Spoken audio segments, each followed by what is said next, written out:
انہوں نے کہا کون سا بادشاہ دقیانوس؟ سبحان تیری قدرت، کون سا بادشاہ؟ وہ تو 300 سال پہلے تقریباً تھا، مر گیا، مٹ گیا، اس کے بعد کتنی بادشاہ چلے گئے، اب جو بادشاہ بیدروس ہے، انہوں نے دیکھا اس شہر کی جو حالت پہلے تھی وہ نہیں ہے، نقشہ بدلا ہوا ہے، لیکن لوگ دین کی باتیں بھی کر رہے ہیں اور سر عام دین پہ عمل ہو رہا ہے، یہ بھی دیکھ کر حیران ہوئے۔ لوگوں نے بتایا کہ اب جو بادشاہ ہے وہ دیندار ہے، وہ بت پرست نہیں ہے، اس کا نام بیدروس ہے۔ پھر انہوں نے بھی اپنا واقعہ سنایا کہ بھئی حال تو یہ ہے کہ ہم دقیانوس بادشاہ سے ڈر کے بھاگے تھے کہ وہ ہمیں قتل کرنا چاہتا تھا، میرے ساتھ چلو، میرے باقی ساتھی غار میں ہیں۔ تو اب وہ لوگوں کا ہجوم بھی ساتھ چل پڑا، ادھر وہ غار میں اصحاب کہف جو دیگر تھے وہ پریشان ہو رہے تھے کہ یا اللہ یہ ماجرا کیا ہے، کہیں ہمارا ساتھی پکڑا گیا۔ اتنے میں شور ہوا، لوگوں کے آنے کی آواز آئی، تو انہوں نے کہا کہ اب تو ہم پکڑے گئے، ہمارا ساتھی پکڑا گیا تو ہم بھی پکڑے گئے، بادشاہ کی فوج ہمیں پکڑنے کے لیے آ رہی ہے۔ ایسے موقع میں کیا کرنا چاہیے جب بندہ پھنس جائے مصیبت میں؟ کیا کرے بندہ، کس طرف جائے؟ وہی راستہ اختیار کرتا ہے نا جہاں سے بچنے کی کوئی راہ مل جائے۔ پیچھے ڈاکو لگا ہوا ہو تو بندہ بھاگ کے کس طرف جاتا ہے؟ وہ راستہ تلاش کرتا ہے نا جس سے بچ سکے۔ دنیا کے جتنے مرضی راستے تلاش کر لیں، بندہ پھنس جاتا ہے، ایک ہی راستہ ہے جہاں پہ بندہ بچ جاتا ہے۔ اصحاب کہف نے وہی راستہ اختیار کیا، غار میں پیچھے ہٹے، بارگاہ الہی میں سر بسجود ہوئے، رب سے دعائیں کرنے لگے، مولا ہمیں معاف فرما، تو اس مشکل سے نکال۔ سبحان اللہ، یہی ایک راستہ ہے جو بندے کو مشکل سے نکالتا ہے، اللہ بڑی سے بڑی مشکل سے بھی نکال دیتا ہے۔ چور ڈاکو سر پہ بھی آ جائیں تو پرواہ نہیں ہے بندے کا اگر تعلق رب سے جڑا ہوا ہو۔ سبحان اللہ ہے جی۔ حضور علیہ الصلوۃ والسلام، آقا علیہ الصلوۃ والسلام حضرت ابوبکر صدیق رضی اللہ تعالیٰ عنہ کے ساتھ مسجد حرام میں خانہ کعبہ کے پاس تشریف فرمائے، ابو لہب کی بیوی ہاتھ میں پتھر اٹھائے دوڑتی ہوئی آتی ہے، میں یہ کر دوں گی، میں وہ کر دوں گی۔ حضور علیہ الصلوۃ والسلام کے خلاف اول فول بکے جا رہی ہے۔ حضور علیہ الصلوۃ والسلام صدیق اکبر رضی اللہ تعالیٰ عنہ کے پاس تشریف فرمائے، اور وہ صدیق اکبر رضی اللہ تعالیٰ عنہ کے پاس آ کر پوچھتی ہے تمہارا دوست محمد کہاں ہے؟ اللہ اکبر۔ اور حضور علیہ الصلوۃ والسلام ساتھ ہی تشریف فرمائے۔ وہ چلی گئی تو صدیق اکبر رضی اللہ تعالیٰ نے عرض کی یا رسول اللہ اس نے آپ کو نہیں دیکھا؟ حضور علیہ الصلوۃ والسلام نے فرمایا ہاں، اللہ تعالیٰ نے میرے اور اس کے درمیان میں آڑ بنا دی تھی۔ سبحان اللہ۔ مشکل سے نکلنے کا ایک ہی راستہ ہے، رب کی ذات ہے۔ جب بھی مشکل پیش آئے پلٹ کے اسی کے پاس آ جائیں، اس کے پاس آنا کوئی مشکل بھی نہیں ہے۔ شاہی درباروں پہ تو بیٹھے ہوئے ہوتے ہیں نا، دربان بیٹھے ہوئے ہوتے ہیں، اندر جانے بھی نہیں دیتے۔ یہاں کوئی دربان نہیں ہے، کوئی وقت بھی مقرر نہیں ہے، صبح آئیں، شام میں آئیں، دن میں آئیں، رات میں آئیں۔ اچھا بے وضو آئیں تب بھی قبول کر لیتا ہے، ہاں وضو بھی ضروری نہیں ہے۔ مشکل پیش آئی وہیں کھڑے ہو کے دعا کر دے رب کی بارگاہ میں۔ البتہ سجدہ شکر اگر ادا کریں تو واجب ہے، سجدہ وغیرہ کرنا ہو تو واجب ہے وضو کرنا، سجدہ وغیرہ وضو کر کے کیا کریں۔ زیادہ اگر مشکل پریشانی ہے تو بارگاہ الہی میں بندہ رات کو پچھلے پہر اٹھے، وضو کرے، مصلی بچھائے، اپنے رب سے دو چار باتیں کر لے، ہیں جی بڑی سی بڑی مشکل بھی آسان ہو جاتی ہے۔ رب نے خود فرمایا مَن یتق اللہ یجعل لہ مخرجا، جو اللہ سے ڈرتا ہے اللہ نکلنے کا راستہ بنا دیتا ہے۔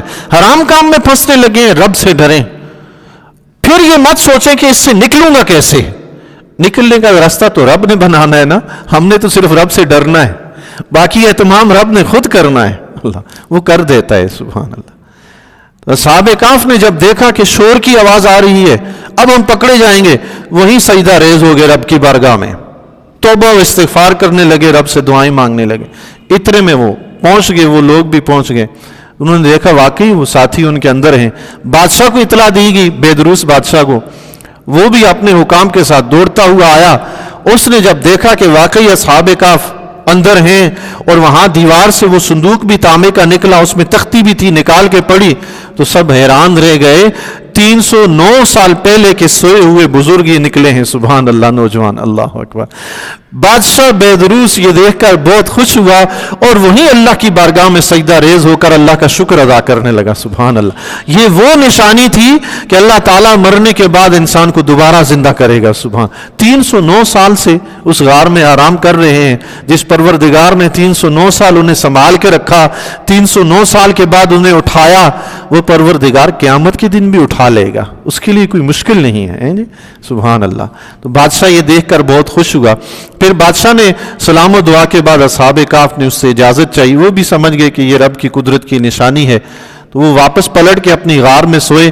اللہ تبارک و تعالیٰ نے وہی ان پر موت طاری فرما دی۔ بادشاہ بیدروس نے سال کی لکڑی کے صندوق بنوائے، ہر ایک اس صندوق میں رکھ کر وہیں غار کے اندر رکھ دیے وہ صندوق۔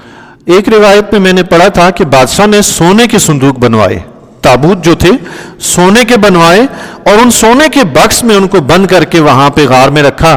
تو خواب میں اصحاب کہف نے بادشاہ کو اپنا جلوہ دکھایا اور بادشاہ سے کہا ان سونے کے صندوقوں کی ہمیں ضرورت نہیں، ہمیں اس سے نکال کے لکڑی کے صندوق میں بند کر دیں۔ سبحان اللہ، سونے کے صندوق ہم کیا کریں گے، جس دنیا کو چھوڑ کے آئے تو اسی دنیا میں ہمیں لپٹا رہا ہے۔ اللہ اکبر، سبحان اللہ۔ تو بادشاہ نے پھر وہ صندوق بدل دیے۔ بہرحال جب وہ غار کے اندر چلے گئے، اللہ نے ان کو موت دے دی۔ اس کے بعد قرآن کریم فرماتا ہے ان میں آپس میں اختلاف ہو گیا۔ بعض نے کہا یہاں پہ ہم نے کوئی ایک عمارت بنانی ہے، تعمیر کرنی ہے، لیکن کچھ نے کہا نہیں ہم یہاں پہ مسجد بنائیں گے۔ جو مسجد کا کہنے والے تھے ان میں بادشاہ بھی شامل تھا، تو سب نے مل کر پھر وہاں پہ مسجد بنا دی، ساتھ ہی اصحاب کہف کا مزار اور ساتھ ہی مسجد بن گئی۔ سبحان اللہ۔ اور قرآن نے اس کا ذکر فرما دیا۔ قرآن انہی باتوں کا ذکر فرماتا ہے جن سے منع کرتا ہے تو صاف کہہ دیتا ہے کہ منع کے طریقے سے ذکر کرتا ہے، اور جن کو پسند کرتا ہے ان کو خوبی کے طریقے سے ذکر فرماتا ہے۔ سبحان۔ تو رب نے یہاں خوبی کے ساتھ ذکر فرمایا ہے۔ پتہ چلا کہ رب اس بات کو پسند کرتا ہے کہ اس کے محبوب بندوں کے مزار کے پاس اس کا گھر بنا دیا جائے، سبحان اللہ، مسجد بنا دی جائے۔ آپ پوری دنیا میں دیکھیں، اللہ کے فضل و کرم سے اہل سنت کو یہ سعادت حاصل ہے، اولیاء اللہ سے محبت کرتے ہیں، ان کے مزارات پہ جاتے ہیں۔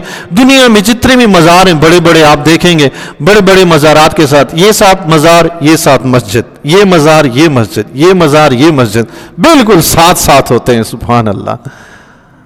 کوئی پوچھے کہ مزار کے ساتھ مسجد کیوں بناتے ہیں، تو قرآن نے اللہ تعالیٰ نے اس کو پسند فرمایا اس لیے بناتے ہیں۔ سبحان اللہ۔